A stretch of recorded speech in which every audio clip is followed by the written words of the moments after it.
Hello,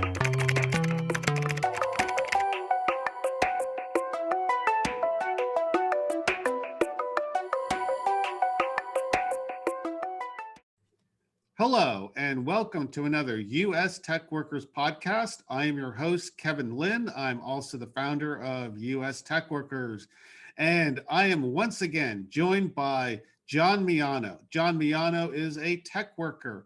John Miano is an author, and John Miano is an attorney who has been doing yeoman's work fighting for U.S. tech workers throughout our federal court systems.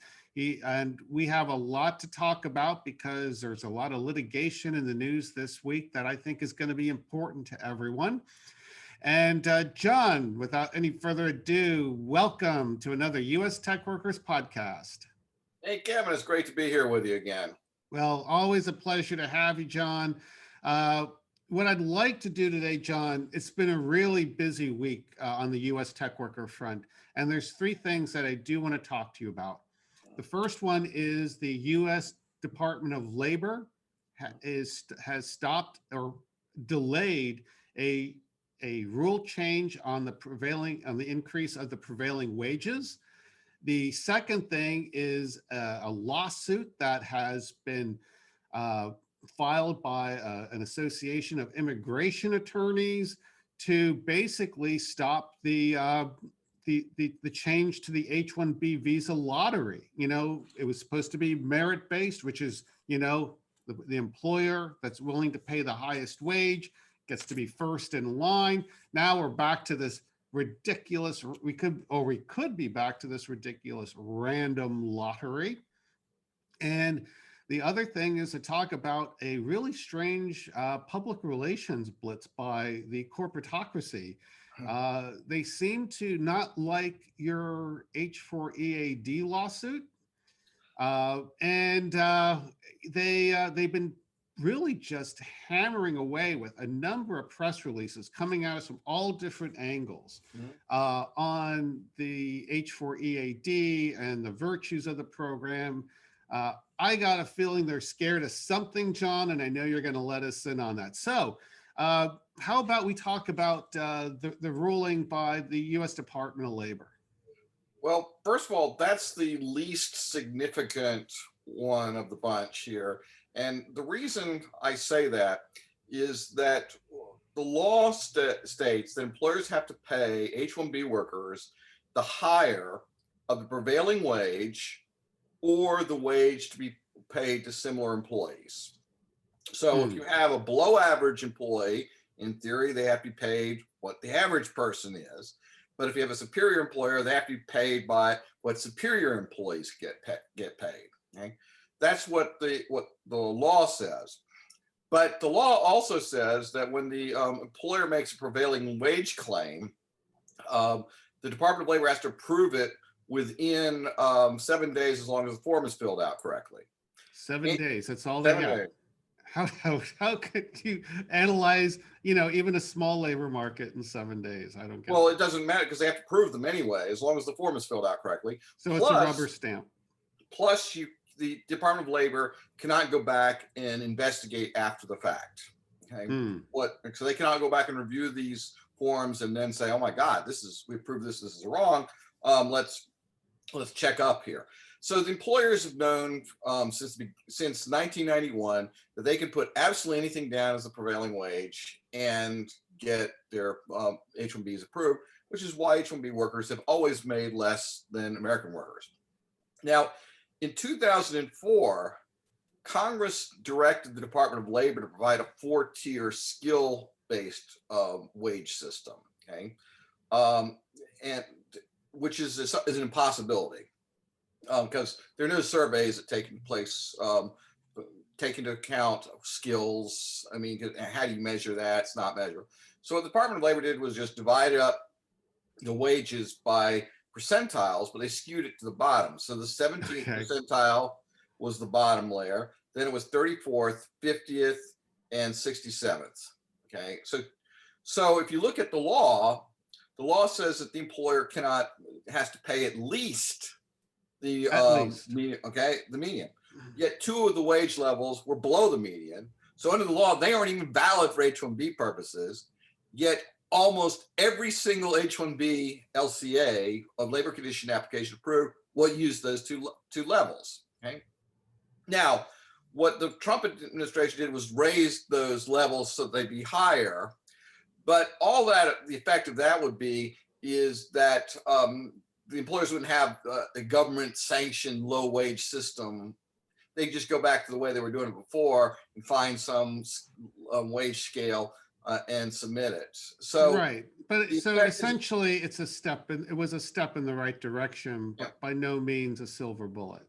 Right, and so it probably have no. So this probably will have no effect. But the fact that they're delaying it, just shows you how in the tank this current administration is. Well, this is the thing, John. Under the Trump administration, there were really 3 reforms that when you took them together, were pretty significant. This was one of them. As you mentioned, it's probably a step in the right direction. But if it could have been married up with the change in the specialty occupation definition, what was considered a specialty occupation, along with the change in the lottery to make it really go by, where you landed in the selection process was based on what the employer was willing to pay. Those 3 combined, I think, could have made a significant difference, don't you? Mine, I think that the lottery would have been the biggest, had the biggest effect.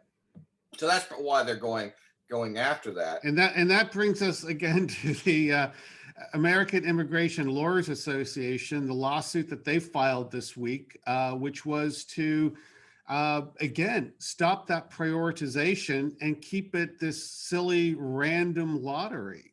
Tell us, what are your thoughts on that, John? Okay, well, here's the issue. The law says that H-1B petitions have to be processed in the order they're received. Okay, so they mentioned that. But then the petitions are processed by multiple locations around the country, and on the first day they get enough to fill the quota. So what basically DHS has is massive sacks of mail bags arriving in 4 different places around the country. So on the same day, which creates it's impossible in that situation to determine what order they came in. It's just physically impossible. So under the law, the deference, which referred to as Chevron deference, the agency is allowed to pick how to deal with this. Okay. And in the past, they just did it random. They changed it on the Trump administration. They were changing it to do this by wage based. Now the challenge, so challenging this based upon the on the way that they're not doing these in order is probably not a viable cause of action, because again, there's an impossibility situation for the agency. They've got to do something. Now, what they also do, and they were making allegations that the regulations were made invalidly because the Secretary of Homeland Security had not been properly appointed. He was only a temporary. He'd not been confirmed, and so that's where that's the only only real chance they have success. But the reality is the federal district courts are a hostile place to American workers. And I know it might sound kind of surprising to that, but but people who brought discrimination cases, particularly in H-1B, quickly learned that the federal district courts do not like American workers and they're very hostile to them. So there's a good chance that they would go against them. Okay. Wow. Interesting. Now, what I found to be somewhat ironic about this lawsuit, the same, group of attorneys that have been telling us for the last couple decades that, the H-1B program is all about bringing in the best and the brightest, the highly skilled. We can't find the Americans to do these jobs. Well, what they're saying in their lawsuit is that, you know, this if they do not prevail in this lawsuit, well, then these entry level, like foreign doctors coming here on J1 visas, or entry or foreign students who are taking advantage of the OPT, the optional practical training program, they're not going to get a shot. Wait a minute. Don't you find that a bit ironic, John? Well, the irony there are two parts to that. The first part is, remember, these are lawyers, and this is, I mean, sadly is a reason why we command such respect as a profession. The other part is that an immigration system, or a rational immigration system, has to make choices. Prioritize Right. people. It's all about deciding who's going to come in, how many people are going to come in, who's going to come in, what conditions they're going to come in, what type of people, how many people. Those are the choices you make in an immigration system. As you see, there's a movement to have no choices. Okay. The unlimited immigration, sneak across the border, you're in, unlimited immigration through that. And so it's basic acknowledgement that we don't want to have any choices. We just want from the perspective of lawyers want as many people coming in with the system as convoluted as possible, so they need to have lawyers. Okay? Yeah, all these arrivals become grist for the mill. Until the immigration system was turned into a total hash in 1990, there were very few immigration lawyers. The Immigration Act of 1990, by completely trashing the immigration system, basically created jobs for these 20,000 lawyers. And the reason why immigration doesn't get reformed is the same reason tax doesn't get reformed. Is when we create these convoluted systems, we create an army of people who are dependent upon them, who lobby to keep the system as convoluted as possible. So that's that's the problem with immigration. The only immigration reform will never take place. A real immigration reform will never take place as long as unless we lock the immigration lawyers out of the room completely. If immigration lawyers run, boom. But like when we had back in 2013, Marco Rubio hires a partner from the largest immigration firm to be his front man. He has absolutely no. And that's the gang of 8 bill you're referring to, John? Right. And it's kind of funny because we talk about this in our book. Michelle and I talk about this in our book, is that which John, I got to give you a plug here. I keep this on my desk. It's called Sold Out. It is by John Miano and Michelle Malkin. You have to have it. If you're a tech worker, this must be on your desk. Yeah, it's the book they don't want you to read. What we described, the law firm said that he made a clean break from the firm, to hide any appearances of impropriety. And then as soon as the work on the bill is over, he's right back as a partner in the same firm. It's the typical corrupt revolving door system that we have in Washington. So I guess that's from the big picture, and explain why you're getting what you're getting. That if you, for example, if you did these prioritized by wage, okay, if we prioritize these by wage, that means that certain people are not going to get, certain types of people would not get a visa. Right. And the certain types of people are these ordinary workers that are really brought in to displace Americans. Right. I have no qualm with someone of exceptional ability that they simply can't, a true unicorn, as they call them. Yeah. And that would become par for the course if it was prioritized by who's going to pay the highest wage. But look what happens here if you do it that way. And this is why we have the forces lining against us, is that there were about 200 before this. When we did the lottery, there were about 200,000 H-1B petitions filed for about 85,000 quota visas. Okay, it's about 3 to 1.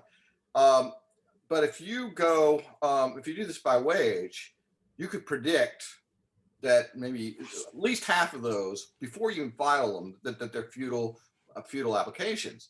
So they wouldn't get filed, which means you're looking at 120,000 visa petitions at $2,000 each, at least in legal fees, would not get filed. So this is very self-serving. So they want to keep it, they want everyone to have the possibility so that more visa petitions be filed. So they would prefer to see 300,000 petitions filed than 125,000. Yeah, it's all about money. Wow. Tragic. And here we are once again. And the thing is, if we did away with this lottery, it would really be a virtuous cycle. It wouldn't need policing. It would police itself. Americans would find themselves finding entry-level jobs in the STEM fields easy enough. They wouldn't be displaced. It's just tragic to me, John. Wow. Anything else you can think of on the lawsuit? Well, one thing I'd like to say now, I find it kind of funny too. We're always at odds with the Cato Institute, but this is something we actually agree on. They agree that getting rid of the lottery would be a good idea, and here we are. Yeah, well, that's odd. Be on the same side. Yeah, and and as I'd mentioned earlier, John, I woke up one morning this week and there were several articles in my feed on the H4EAD. And these were obvious PR pieces, public relations pieces put out by corporations where they talked about how, it would be a tragedy if spouses of these H-1B visa workers weren't allowed to work. And I sure appreciate you talking about, because I think, John, they're scared of something. And I think it's your H4EAD lawsuit. It's also could be because it's, it focuses really on the separation of powers between Congress and the agencies and the executive branch. And what you're doing with the OPT, that lawsuit, and how they could be looking to try this in the court of public opinion because they know they're on shaky ground in the actual courts.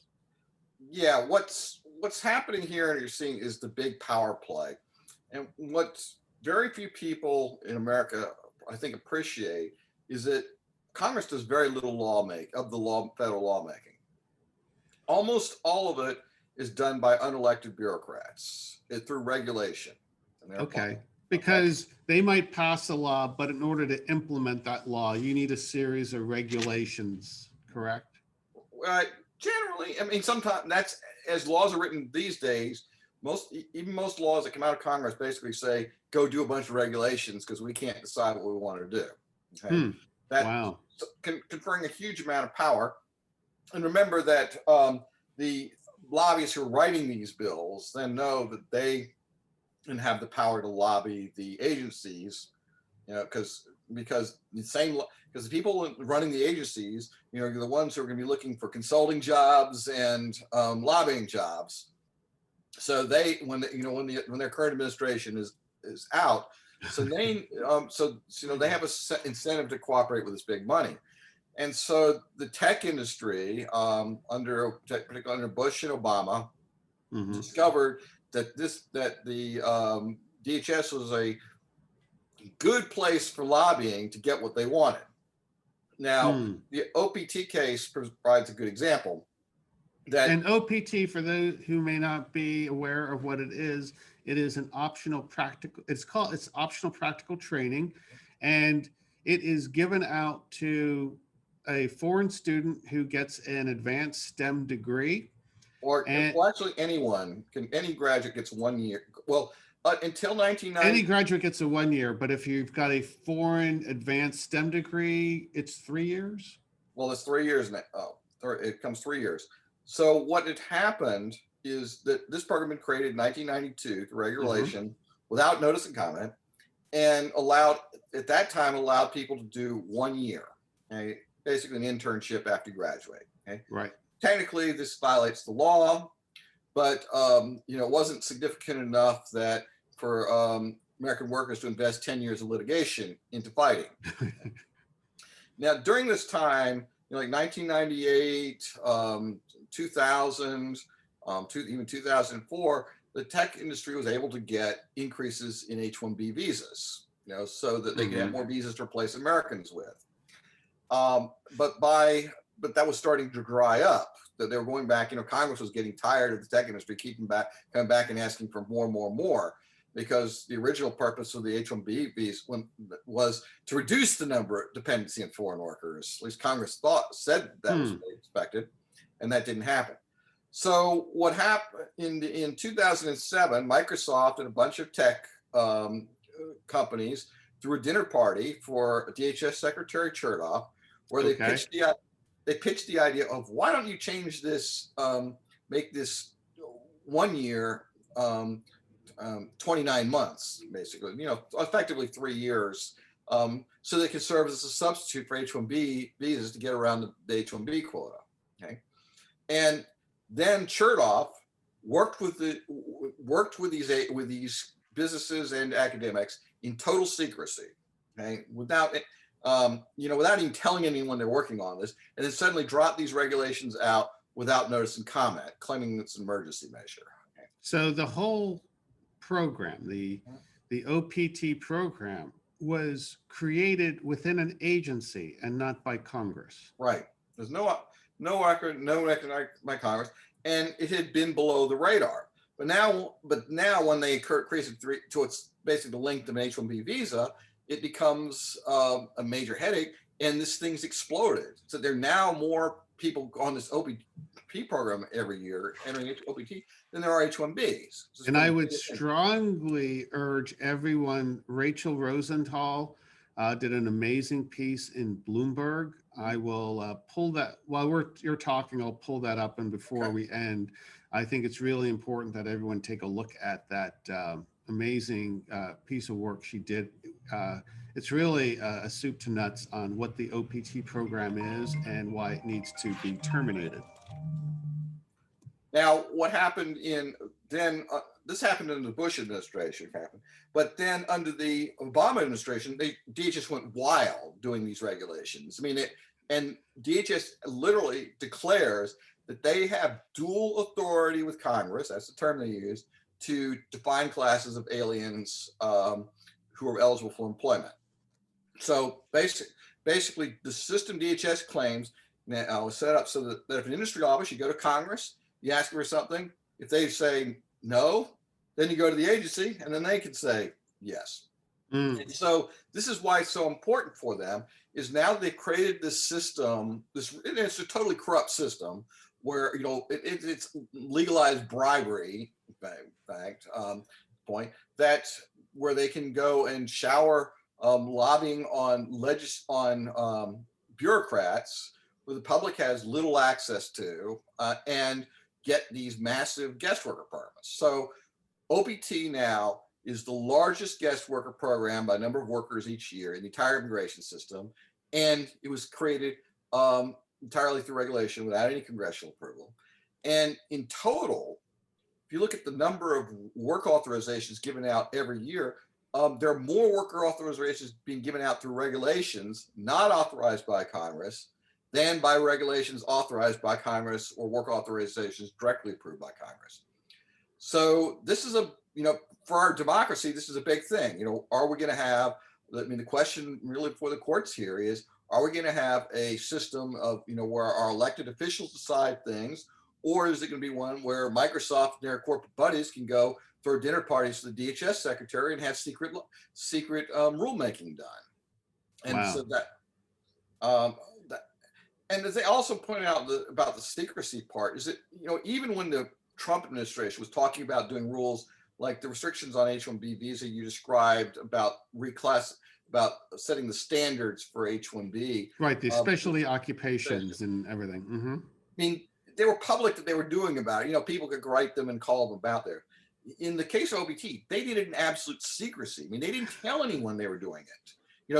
There's a paper trail showing that all these lobbying groups around the country knew about what was going on. But for those, even of those who followed this issue, we got no warning, no announcement whatsoever that this was happening. This So, is horrific. yeah, Just horrific. even in New Jersey, this is government corruption. Okay. Even by New Jersey standards. Even by New Jersey standards, this is corrupt government. Or Southeast Pennsylvania standards, yeah. And you know, I got to say, I'm pretty disappointed that in some way, certainly in the district courts, that you know they treat it like boys will be boys. You know. So where are your two? Because you have a suit on OPT that's been going on, John, I'm going to say 13 years. 13 years now. Litigation has been going on. And then you have the H4EAD suit that's been going on since 2015. That's 6 years. So, wow. So you've been back and forth, one appeal after another. So both are in federal district court now? The OPT case came out of the district court ruled against us in January. Mm-hmm. And so we appealed. We're going about there. You know, in general, the odds against you winning on appeal are fairly low, but we actually win most of our appeals. We lose almost everything in the district courts and win most of the time on appeal. So when you've appealed, they just sent you back to the district court. Is there a time, John, when these could end up in the Supreme Court, or could we prevail between now and then? It's possible. I mean, we're hoping to get a decision. The problem that you have, and the reason why these drag on, is you can see, my sense is that the courts of appeals know that they cannot endorse this kind of system. Okay, they can't say, yeah. But on the other hand, you see all these powerful forces are behind it. So instead, they just decide not to decide. Okay. And so we've gone about 13 years of deciding not to decide. And so hopefully there's not much left, not much room for them to decide not to decide again. But and I think that's why we now see the big guns coming out. You know, in the past, they were pretty silent, but now I think that this decision is likely to occur. The big money is showing itself. My gosh, my gosh. Now, in regard to the H4 case, we're currently in the summary judgment stage again for the third time, asking for the court to decide that this regulation is unlawful. The government again is claiming that they have dual authority with Congress, that their authority is equal with Congress to say, hey, just anyone can work. And the district court previously dismissed the case on standing, and so you can pretty much bet that the district court will rule against this. There's no courts don't dismiss your case on standing and then say, oh yeah, and then you have a valid case, then you win. So we'll see. It's probably more like, it's actually, my guess is the OPT case will have a decision of the DC Circuit before there's a decision in the district court on the H4 case. Oh, really? Wow. So hopefully, now, if you prevail on OPT, that will probably impact the H4EAD suit? Yes. Good chance. But what's happened, when I mentioned this thing about Chevron deference, okay, the district court pit in the OPT case is striking because in it says every restriction Congress has applied to student visas doesn't actually apply, that they're only entry requirements. So once you get into the United States, they don't apply. So everything Congress restricts, the district court says DHS can ignore. And then where it was silent, there's nothing, doesn't say anything about work in the student visa. And so then the district court says, because it doesn't say anything about work and there's work, they can do anything they want. Okay. So the district court is quite humorous in that it under its holding, Congress has no control whatsoever over student visas. Okay. I mean, really our democracy is at stake here. Absolutely. because Congress defines what a student is. And, everything that I know about that program, you have to, if you're going to come here on a student visa, you have to say, I have no intention to immigrate. I intend to return to my country of origin when I'm finished. And now what an agency has said was, oh, you don't have to. That is exact that's it's funny is that the district court is saying that these are only entry requirements, but you can enter even though you know that you have absolutely no intention of complying with the entry requirements once you get past the door. So we basically have a couple of crises in government here. And this has started during the you can go back to the Roosevelt era when Congress started sticking its fingers in everything and just saying go do stuff.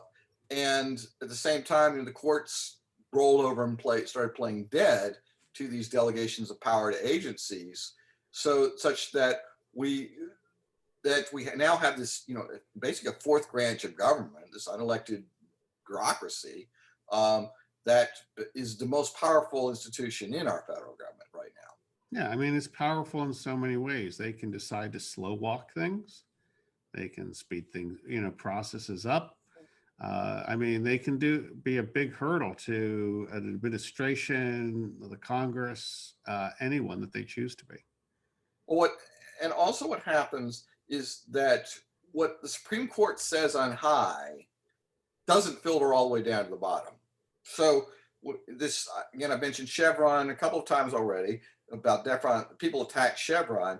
Well, the deference isn't bad. So, for example, in the case of student visa, it says they have to be maintain a full course of study. Do we want the courts, if DHS says that a full course of study is 12 hours, we don't want the courts to be saying, okay, it's 14 hours. Okay. That's, that's what deference is. And if you interpret that at the Supreme Court, that's Supreme Court level, that's what they're talking about. But you get down to district courts, they're saying, okay, well, the DHS, the law says it's a bona fide student solely pursuing a course of study. And they're saying, well, we can interpret that as an entry requirement, and that's deference. That's not deference. That is complete and total abdication by the courts of doing their job. Okay? That's abdication.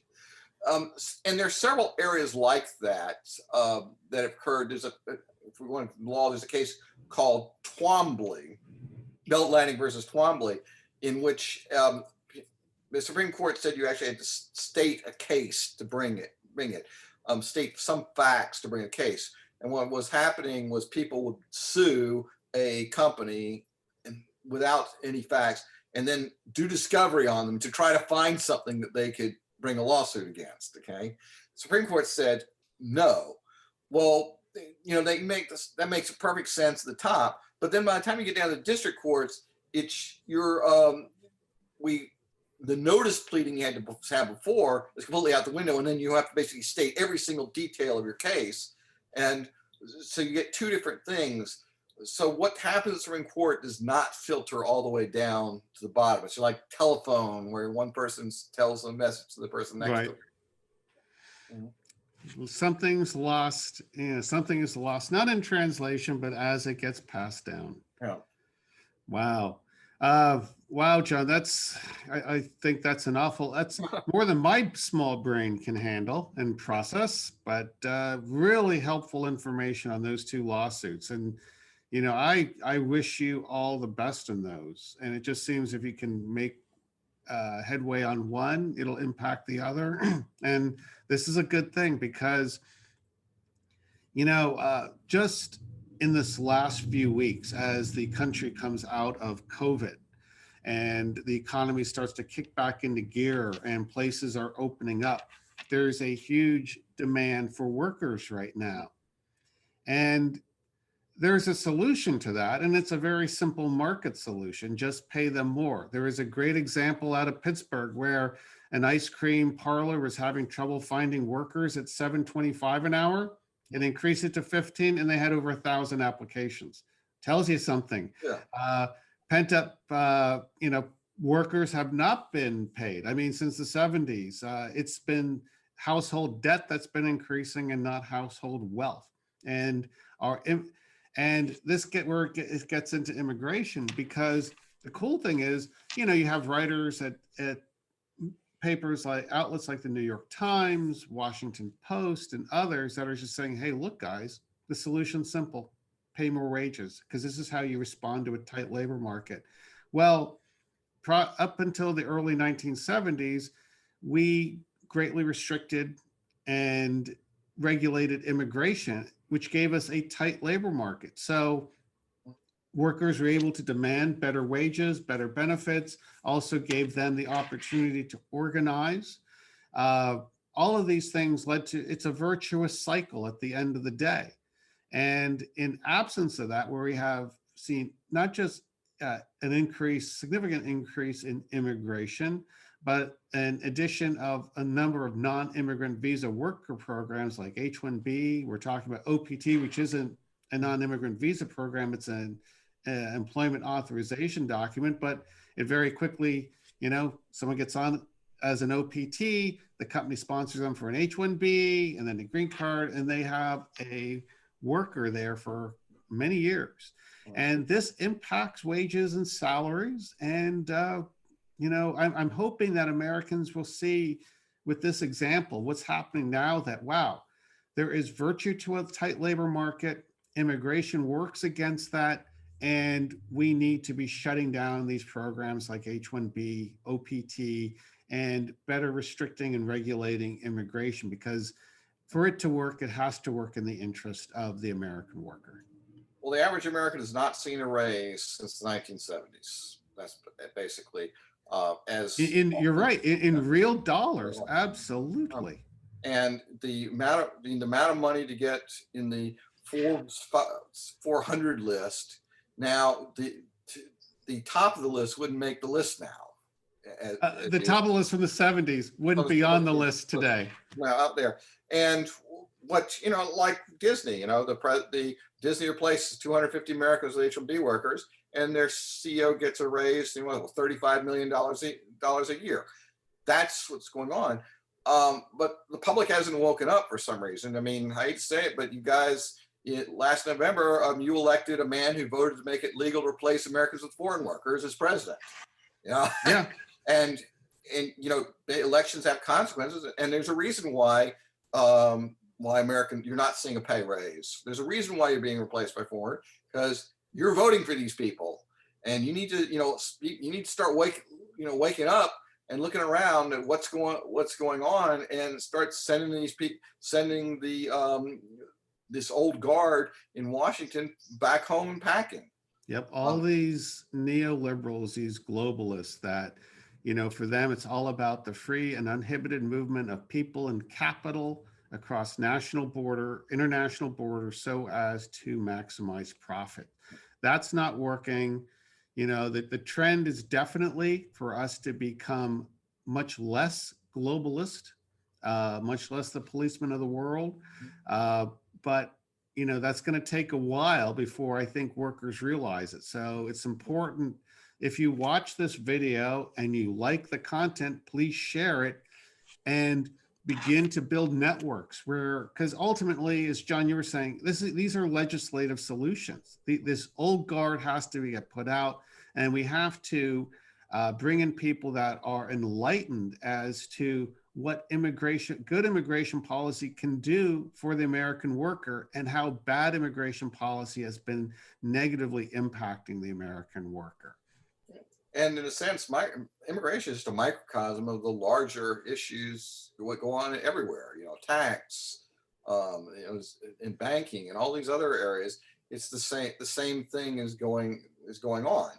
That you know, the Congress does not work for the American people anymore. That's the sad really. The president does not work for the American people. There's a reason he was known as the senator from MB&A. You know, you made me think. A long time ago, I read McCullough's book on President Truman, mm-hmm. And when he was introduced to the Senate floor for the first time, the ranking, I guess, the speaker introduced him not as a senator from Missouri, but the senator from Pendergast, the boss there in Kansas City. So. Out there. Well, I mean, it's a sad state. If you go into Washington and they all openly, they'll talk the senator from Microsoft, the senator from Goldman Sachs.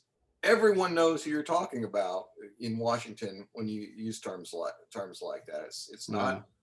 It's not. I mean, I heard, was down in Washington and literally heard a lobbyist tell me about the congressman saying she can be bought,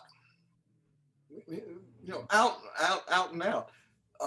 And we keep sending these same people back and then wondering why we get the same result every time. Tragic. You know, when you were talking earlier, the term lawlessness just kept coming up in my mind. Mm-hmm. And that seems to be what we are. It's a pretty lawless state right now in many respects. Mm-hmm. Well, John, I want to thank you for joining me today. I know everyone's going to really enjoy your insights. As I said earlier, you're doing the yeoman's work, fighting for tech workers, and they need your help. Tech, please share everything we're doing. Come to the U.S. Tech Workers site, sign up for our newsletter. It goes out every other week. It will keep you informed of what's going on in this world so that you can be proactive. But most importantly, you need to engage with your electeds, whether it's at the local, state, or federal level. All of these things can be, working these relationships, building networks of other workers to help you, because ultimately, this is all going to require legislative solutions. And we can only teach and train activists, but it's up to the tech workers themselves. Because as you're kind of alluding to, John, no one's coming to save tech workers. They're going to have to do it themselves. Yep. And I mean, the tech workers have allowed this to happen. You look at professions that are organized, like lawyers, we don't, we have all these obstacles set up to keep foreign workers out. We have this elaborate system, and the tech workers don't have that. In fact, that's one of the reasons why computer programming was really targeted for the H-1B program, is because there isn't any system of licensing. Anyone can be a computer programmer, so I can bring in anybody from overseas to take a computer program. Right. The barriers to entry are sparse, if any. So, wow. Well, John, thanks again. Now, to our viewers, again, please visit us at ustechworkers.com. Be sure to sign up for our newsletter, The Weekly Hash. If you like this YouTube video, please give it a thumbs up and share it. Well, until the next time we meet, tech workers, have a great week. Be safe out there. And just remember, no one's coming to save us. It's all up to us as individuals and how we work together as a movement. Take care.